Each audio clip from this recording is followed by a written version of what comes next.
Assalamualaikum warahmatullahi wabarakatuh. Waalaikumsalam warahmatullahi wabarakatuh. Gimana kabarnya anak-anak hari ini? Alhamdulillah, luar biasa. Allahu Akbar. Yes. Tadi sebelum berangkat ke sekolah sudah sarapan? Belum Bapak. Belum sarapan? Belum. Bisa dikasih Pak. Nanti kasih Pak. Kasih ya. Setelah istirahat. Baik, ini kok kelihatannya masih lemes-lemes semua. Apa? Kayaknya kita harus ice breaking dulu ya.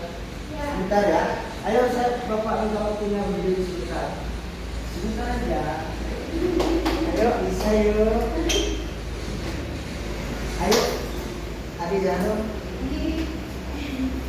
Jadi ice breakingnya begini. Tepuk 1, les. Tepuk 2, les. Tepuk 3, tepuk 4, konsentrasi. Tepuk 6, 5, siap belajar. Bisa ya? Lagi. 1, 2, 3. Tepuk 1, yes. Tepuk 2, oke. Tepuk 3, semangat. Tepuk 4, konsentrasi. Tepuk 5, siap belajar. Terima kasih waktunya. Ayo duduk semuanya. Jangan ada yang main HP ya kalau saya menjelaskan. Nanti saya tanya soalnya. Jadi tujuan pembelajaran kita pada siang hari ini adalah mengetahui tentang gaya magnet. Di antaranya yaitu tujuan pembelajaran yang pertama. Setelah mengidentifikasi benda-benda yang dapat ditarik dengan magnet. Kemudian yang kedua, menjelaskan kutub-kutub atau bisa disebut dengan daerah ujung bagian magnet dan perilakunya, menolak tarik menarik. Kemudian yang ketiga, menjelaskan pemanfaatan gaya magnet dalam kehidupan kita sehari-hari. Yang terakhir, melakukan percobaan sederhana tentang gaya magnet dan menyimpulkan hasilnya. Baik, jadi di sini sebelum saya menjelaskan materi ini, apakah ada yang tahu pengertian gaya magnet? Nanti yang bisa tak kasih kelompok. Itu Pak, magnet itu Pak, itu yang dapat menarik benda-benda seperti kayak besi. Iya, definisi daripada gaya magnet itu seperti apa? Apa ada yang bisa? Saya Bapak jelaskan dulu ya. Ya. Jadi di sini gaya magnet adalah gaya yang dihasilkan oleh magnet sehingga dapat menarik benda-benda tertentu. Biasanya yang terbuat dari logam atau besi, baja atau nikel dan sejenisnya. Maksudnya gaya magnet itu bukan barangnya, bukan bendanya, tetapi gayanya itu pada saat menarik benda tersebut. Seperti magnet itu dikaitkan ke besi pagar, besi rumah, hotel, istana, seperti itu, ataupun kulkas, seperti itu ya.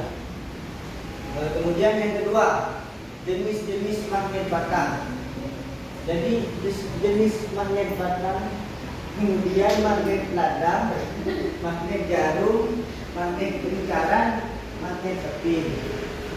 Kemudian elektromagnet atau bisa disebut magnet yang bekerja menggunakan arus listrik. Yang ketiga, benda yang dapat ditarik oleh magnet ada beberapa. Di antaranya ada besi, baja, nikel, kobalt. Besi sudah tahu semua kan? Bentuknya besi, baja, nikel, dan kobalt. Benda seperti kayu, plastik, kaca, dan kertas tidak dapat ditarik oleh magnet. Jadi kayak kayu meja yang ada di depan ini tidak bisa ditarik oleh magnet. Kenapa Pak? Karena tidak memiliki daya magnet dan juga tidak memiliki campuran besi dan sejenisnya. Kemudian yang keempat, kutub-kutub magnet. Kutub-kutub magnet itu daerah ujung magnet di bagian atas bawah kanan kiri seperti itu. Ada kutub utara, kemudian ada kutub selatan. Ada juga perilaku magnet. Kutub sejenis itu saling tolak menolak, sedangkan kutub berbeda saling tarik menarik. Kita misal ngambil dua magnet, kan ada tuh bagian kutub yang kita sandingkan, namun saling tolak menolak. Ada juga yang sebaliknya, ketika kita balik, magnet itu akan menyatu dengan magnet yang lainnya, seperti itu. Kemudian yang kelima, sifat-sifat magnet memiliki dua kutub, ujung dan ujung. Yang kedua, magnet paling kuat berada di ujung kutubnya. Jadi magnet itu bentuk magnet, kotak ini magnet, tapi yang paling kuat tarikannya itu ada di ujung dengan ujung. Kemudian dapat menarik benda tertentu seperti besi ataupun nikel, kawat, dan bisa menarik dosa ya, cuma menarik besi aja. Kemudian dapat menembus benda tipis seperti kertas, dan jadi dua magnet dikasih selah kertas, tergantung daya tarik magnetnya gitu. Tapi pastinya bisa, kuping aja bisa dikasih. Pernah lihat kan anting magnet itu? Ya. Nah itu setebal ini sudah bisa. Kemudian dapat hilang atau dilemahkan. Magnet itu bisa hilang atau dilemahkan, seperti magnet itu dikasih tanah atau di dalam air. Biasanya magnet itu lemah, gesekannya, tarikannya tidak stabil lagi seperti di awal waktu belum diapa-apain begitu. Kemudian ada dapat diperkuat menjadi elektromagnet. Jadi magnet itu bisa menjadi salah satu bahan pembuatan seperti komputer, TV, kulkas dan sejenisnya. Kemudian yang keenam, pemanfaatan gaya magnet.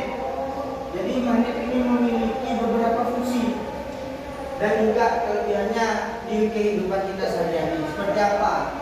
Kompas. Ada yang tahu dulu kompas seperti apa? Ada yang tahu? Tahu seperti apa? Kulit ya, ada daun. Kalau nentuin kita itu sekarang ada di arah mana, daunnya terbuka. Oh iya, itu namanya kompas. Nah, kompas itu magnetnya di bagian mana? Ujung itu namanya gaya magnet jarum.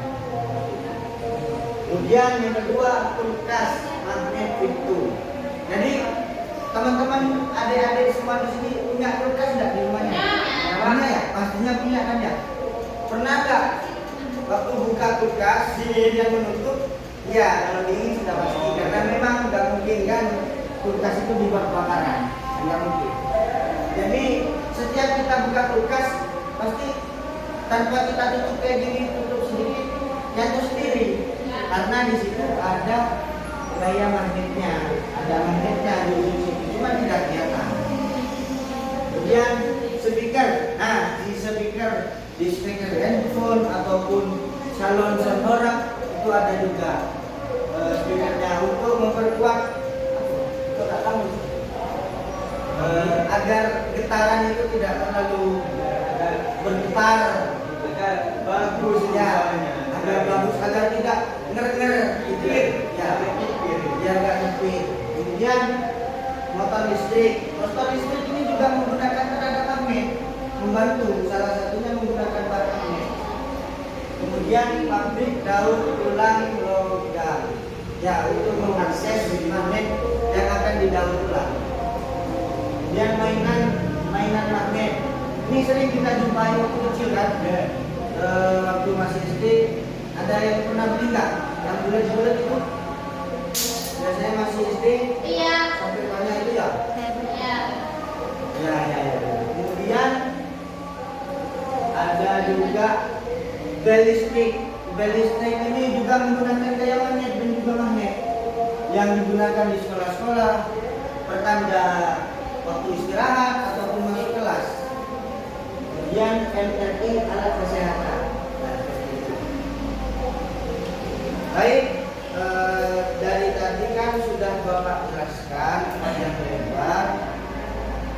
terkait gaya magnet yang sudah Bapak sampaikan. Dan apa di sini dari adik-adik apa yang belum mengerti dari soal yang Bapak sampaikan? Apa materi yang Bapak sampaikan? Mengerti semua ya? Baik. Agar pembelajaran ini bisa maksimal, Bapak akan memberikan beberapa pertanyaan kepada adik-adik semua ya. Nanti dijawab. Sebentar, ini masih ada dokumen.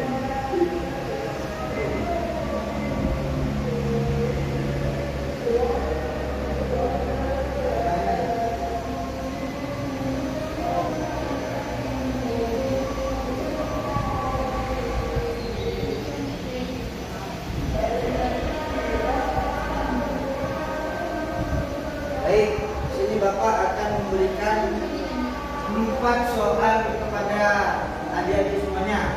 Nanti yang bisa jawab, Bapak ajak main-main liburan umroh kalau ada uangnya.